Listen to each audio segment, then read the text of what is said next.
Carlsen. Already in this tournament, Ding has beaten Magnus, and this is the second game. And we have the Dutch defense with e6 setup, not the g6 one. Let's have a look. And Magnus has transposed it into now a stone wall. This is a risky opening strategically by Magnus, but he knows that in order to beat Ding, he must try something unusual. And this bishop f4 is such an interesting move because Ding has taken doubled pawns but at the same time has gotten rid of the dark squared bishop, which is a very important piece for black. Why is it important? Because the remaining pawns are on light squares. So the bishop on c8 is not a great piece, but what Magnus feels is that he can actually develop it via b6, bishop b7. Let's see. For now, white is definitely slightly better. As is the case with all such stonewall games, Magnus hopes to sort of fight back towards equality. c6 played and Ding goes e3, solidifying his structure. b6, as we saw by Magnus. Now the bishop can go to b7, also could come to a6 on this diagonal. Ding taking his time. He has 4 minutes 40 seconds. Magnus has 4 minutes 47. It's a 5 minute plus 3 second increment game. For Ding, there are many options. One is to castle, but if he castles, there could be bishop a6, and so he goes first knight e5, putting pressure on the c6 pawn. Magnus defends it with bishop b7, and now you can go rook c1. There are ideas like queen a4. You can also castle. You can also take on d5, and Ding goes rook c1 here, improving his position. White's play is very simple and natural, but black has to be careful. Magnus develops his knight and tells Ding, look, what I'm going to do is I'm going to take on e5 and then put my knight on e4. If you take on e4, I'll take back with the f pawn. And yes, my bishop might not be the best one here on b7, but what about your bishop on g2? That's also not so great. It's limited by my pawns. Queen a4 played by Ding, attacking the pawn on c6. Now this queen is a very irritating piece because it's putting pressure on a7, and Magnus says, I'm going to take the knight. I'm just taking it, and the idea which we just discussed right now, which is to take on e5 back and put the knight on e4, is what Magnus wants to do, and he does it. Now for Ding, to take the knight would be a mistake because if you take here, the f file opens up and the f2 square is tremendously weak. So he can't do that. But at the same time, what should he do with his king? Is it safe on g1? Seems like it's safe, but first Ding takes on d5. And he's asking Magnus, with what will you take back? And Magnus takes back with the d pawn. A very good idea could have been to first take on c3, and after the rook takes, to then take back here with cd5. But also interesting is c5 opening up this bishop. And this is something that Magnus could have done, but he took on d5 pretty quickly. Now what Ding should do is he should move his knight away to e2. In that way, the knights are not getting traded and his knight sits on f4, attacking the weakness on e6. It's not an easy move to make because your king is in the center, but Ding Liren plays it. Excellent chess by him. He wants to put his knight on f4, he wants to attack e6, and he's telling Magnus that your knight alone here on e4 cannot do much. Now notice the time on Magnus's clock. It's roughly 4 minutes 20 seconds. He's thinking about many things. Firstly, he could be thinking that let's go to h4 here, attack the pawn on f2. Now the most natural move here is to castle. But then the knight jumps in on d2, attacking the rook. If you were to play rook d1, then my knight jumps back and I'm attacking f2. You can't push the pawn because there's queen f2 check and e2 hangs.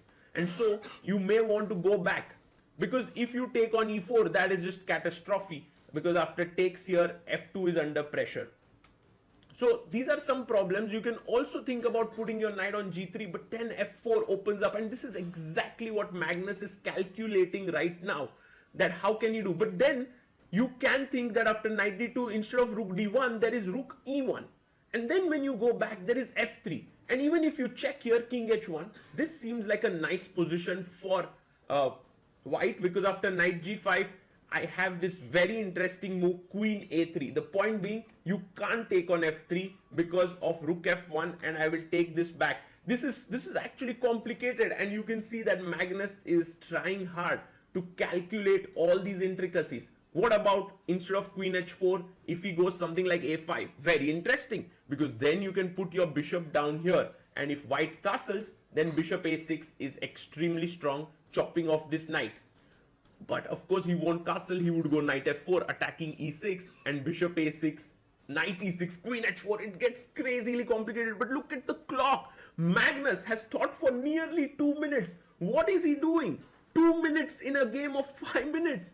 He started when he had 4 minutes 20 seconds. Now he's down to 2 minutes 20 seconds, and he plays rook c8. But what a big blunder, and Ding responds instantly. He doesn't even think. This is something very, very unseen, because Magnus thought for 2 minutes really deeply, made a move. Ding responded even without a second of thought, and now once again Magnus is thinking. So something completely wrong with his thought process here. Okay, look, you want to take queen c8, and you are very happy if black goes in here, because then you can play bishop a6, the queen can come into c2 and all of that. But what will happen is that after queen c8, Ding is going to push this knight away. So Magnus has to think whether he should take it with the bishop. But if he takes here, then queen takes a7 is a nice juicy pawn that you want to capture. Now Magnus is down to 1 minute 40 seconds.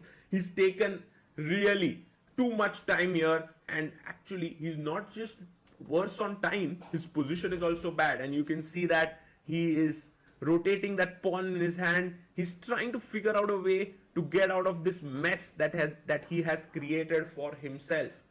1 minute 20 seconds left only, and Ding, a picture of calmness like always. You know, he is completely focused. He has this little stare at Magnus that, what's wrong with you, my friend? You never really think so much. What is happening to you today? Well, the thing is, Magnus has made a mistake, and now he doesn't know how to get out of it. f3, and Ding is playing so confidently. He knows that he's got Magnus here, and he needs to just keep making good solid moves.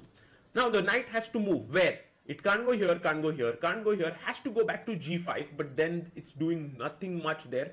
And then oh, he first plays bishop c6. Well, does Magnus have something up his sleeve here? Ding's queen is attacked, but you can move the queen away. You can go to b3, you can go to b4. In fact, going to b4 looks very tempting, because it allows you to enter on these squares. For now, Ding has a 3 minute on the clock, a 2 minute lead on the clock, total of 3 minutes. He goes queen b4, the best move in the position. He's playing brilliant chess. And knight g5. Now, how do you get your rook into the game? Well, for Ding, it's not even something to think about. He just feels it. His king is well placed on d2. The rook is coming to c1. Queen d7 played, and now it's time to bring your rook on the c file. He brings it there. Brilliant chess by the Chinese player. The knight is coming to f4 next. What does Magnus do here?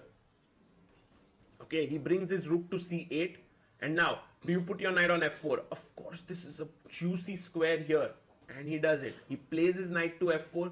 An idea here could be queen d6, exchanging queens and weakening e6. So Magnus stops it, and another move played so quickly. You know, moves like bishop f1 don't strike you instantly, but you are improving the position of your worst placed piece.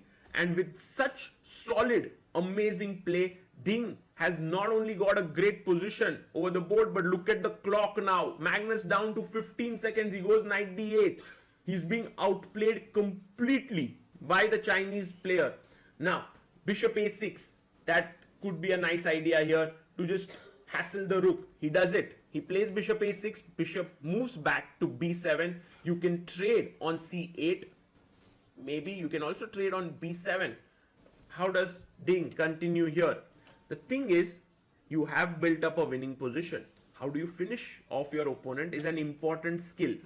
Ding goes bishop b5. Look at him exerting himself to find the win, because finishing off Magnus Carlsen is always tough. It's like you have got a wounded lion in your control, but the wounded lion is the most dangerous, because finishing off means that he is going to fight for his life.